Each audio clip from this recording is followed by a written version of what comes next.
सितारे Hind podcast with Nadeem Farooq.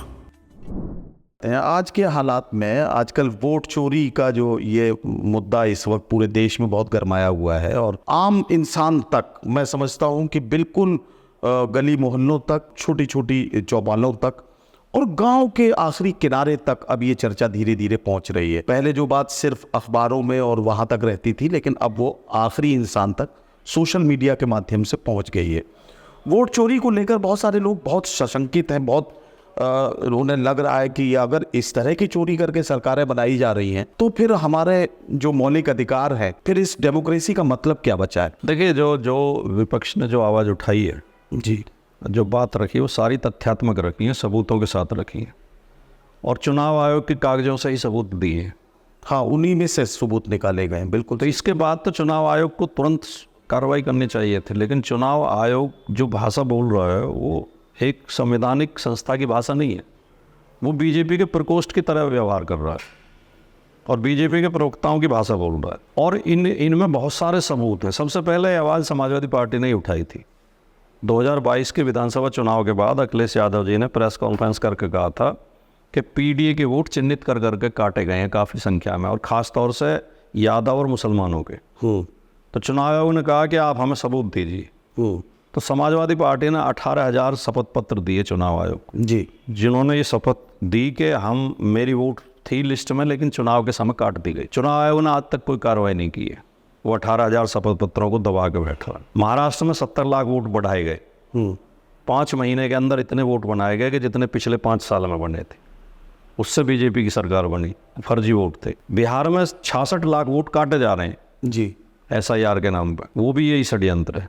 Karnataka में राहुल गांधी ने सबूत के साथ रख दिया है कि एक ही विधानसभा पे उन्होंने अभी तो रखा है कि 1,250,000 वोट फर्जी बनाए गए और उस लोकसभा की 6 विधानसभाओं में बीजेपी हारी और 7वीं उस विधानसभा में आके 1 लाख वोट से बढ़त लेके पिछली 80,000 की पूर्ति कर दी और 20,000 वोट से जीत गई। अच्छा, इस वोट चोरी वाले मामले पर इंडिया गठबंधन के विभिन्न दलों का जो आपसी जो उनका जो सामंजस्य है, या यूं कहिए कि जो उनकी केमिस्ट्री है, जो ट्यूनिंग है, वो इतनी ज़बरदस्त नज़र आ रही है कि सत्ता पक्ष के माथे पर उसकी वजह से पसीना देखा जा सकता है। जो समझदार लोग हैं वो उसको समझ रहे हैं। तो आपको लगता है कि ये संघर्ष क्या किसी नतीजे तक पहुंचेगा? देखिए, भारतीय जनता पार्टी ने बहुत कुछ बिगाड़ने की कोशिश की है 11 साल में, लेकिन इस देश में लोकतंत्र की जड़ें इतनी गहरी हैं और न्यायिक प्रक्रिया इतनी मजबूत हो चुकी है कि तमाम तिकड़मों के बाद भी यहाँ लोकतंत्र को और संविधान को ख़त्म नहीं किया जा सकता। तो इस आधार पर मैं विश्वास के साथ कह सकता हूँ कि ये परिणाम तक पहुँचेगा।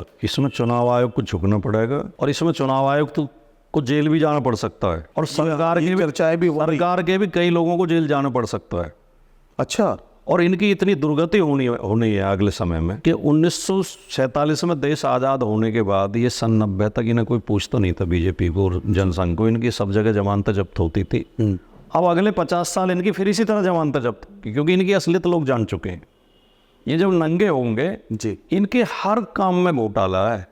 राफेल में भी घोटाला है, इलेक्ट्रल बॉन्ड में भी घोटाला है, कृषि बिल लेकर आए थे वो भी घोटाले के लिए लेकर आए थे, मजदूरों के खिलाफ कानून ये लेकर आए हैं, तमाम जो ये शिक्षा विद्यालयों को बंद कर रहे हैं, मदशालाएं खोल रहे हैं। हाँ, ये एक अजीब सी विडम्बना है। पूंजीपतियों की प्रॉपर्टी लगातार बढ़ती जा रही है।